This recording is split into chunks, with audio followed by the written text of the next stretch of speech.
বাংলাদেশি মুসলিম অনুপ্রবেশকারীদেরকে ফেরত যেতে হবে। হয় নিজেরা যাবেন, হয় অন্য ব্যবস্থায় যাবেন। আমার মনে হয় এই ধরনের একটা বাতাবরণ তৈরি করার চেষ্টা করা হচ্ছে। একজনের এসআইআর এ যদি নাম না থাকে, কি ক্ষতি হতে পারে তার সব থেকে বেশি?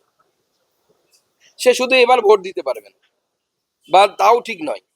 এসআইআর কমপ্লিট হয়ে যাওয়ার পর আবার সবার সামনে সুযোগ আসবে ফর্ম ফিল আপের মাধ্যমে নতুন নাম অন্তর্ভুক্ত করার। এসআইআর হয়ে গেল, তাতে আমার নাম নেই মানে আমার নাম আসবে না। ধরুন এসআইআর কমপ্লিট জবে হচ্ছে, ড্রাফট লিস্ট 9 তারিখে বেরোচ্ছে, তাই তো? 9 তারিখের পর কারো 18 বছর হলো, জানুয়ারিতে 18 বছর হলো সাপোজ, তাহলে তার নাম কি উঠবে না? অবশ্যই উঠবে। সে ফর্ম ফিল আপ করে তার নাম উঠবে, এসআইআর পরে উঠবে, কোনো ব্যাপার নেই। তো অতএব যারা এই ধরনের আশঙ্কায় ভুগছেন, আমার যথেষ্ট সন্দেহ আছে কারা ভুগছে। যদি বাংলাদেশের নাগরিক হয় তাহলে ভুগলে পরে কিছু করার নেই, তাদের ফেরত যেতেই হবে।